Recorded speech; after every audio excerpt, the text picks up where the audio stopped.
So, I mean, a few things I would say in response to that. I think the first thing I would say is, and we just have to be honest, like, um, in terms of trying to deliver reasonable content, in terms of trying to being aware of any biases that one might have, and then trying to account for them and, provide coverage in a way where you are aware of potential blind spots or whatever, like the kind of coverage that you're sort of describing.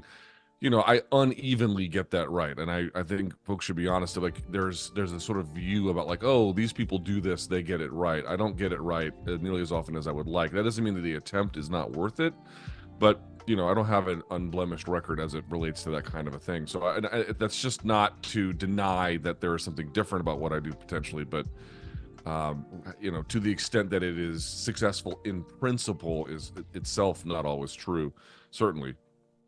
Dude, the basic idea is this. I realized that and especially like the last turn of the fan base in the last like 2 to 3 years, you're beginning to notice even more kind of pushback on it. I would say one thing about the pushback is that it's real, and so what you're observing, you're not making it up. But I don't get nearly as bothered by it, believe it or not, as like people around me who observe it.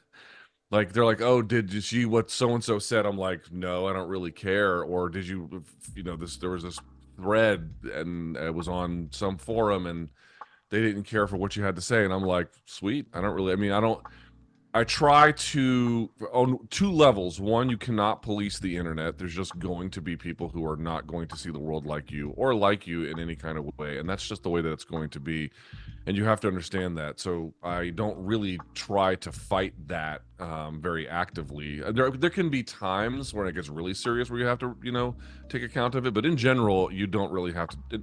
It's not to say that it doesn't matter, but trying to bother yourself with it day to day, I don't think is necessarily all that productive.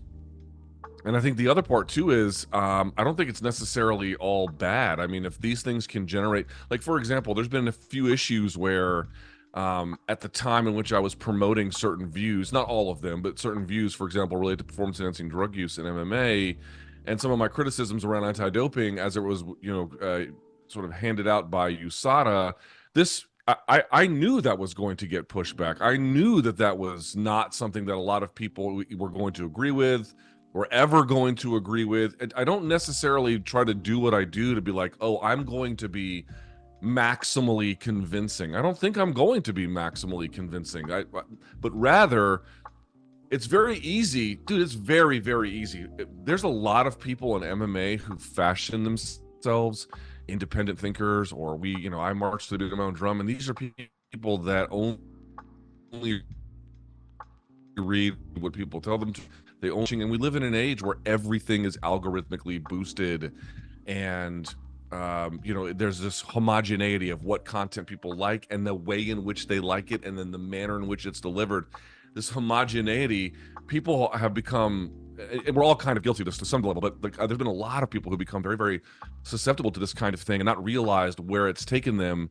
And I understand that if you challenge any of these conventions, there's going to be people who don't like it, and I totally get that. I just don't give a fuck, to be perfectly honest with you. It is very easy for me to look at situations where there is no one providing an alternative view of something, not just to be a contrarian, not just to be, oh, no one's saying it, so therefore I will say it. That's BS. But rather, are there questions about the limits of anti-doping? And sure enough, the UFC changes their anti-doping policy. Now, there's a lot of things that are wrong with it that folks may not like, and there's parts of it I don't like. But then Jeff Nowitzki gets out there and, for example, and this is one among many things he said, he gets out there and says, yeah, we don't know if it makes sense to punish athletes who are not on an Olympic cycle. So every 4 years, right? Every 4 years is the Olympics. So you get these punishments that are like 2 years, 4 years, 8 years. It doesn't make sense to punish people who are not on an Olympic cycle when they're just professional athletes. Dude, there is a conversation on my YouTube channel that I had with a Scottish academic named Paul DeMeo from 2017. 2017, where we were talking about this very issue. So the wheels of justice grind slowly, man, but they fucking grind. They grind. So partly that's a little bit of vindication, some of the things I've been wrong about, but all I try to do honestly these days, and I really mean this, all I try to do is I look at whatever conversations people are having. It is so fucking easy in MMA to spot the blind spot, the ideological limit of it, the Overton window on this, and then provide a perspective that clearly is not being accounted for. Honestly, in MMA, it's like shooting fish in a barrel. Not to say it's maximally convincing, but it is very easy to spot what everyone considers to be this is true, this is the only thing that is true, this is what the promoter said, for example, we will just go with that. And then I'm like, well, no, quite obviously that's not true, blah, blah, blah. And then, yes, it engenders a lot of different reactions. That's natural.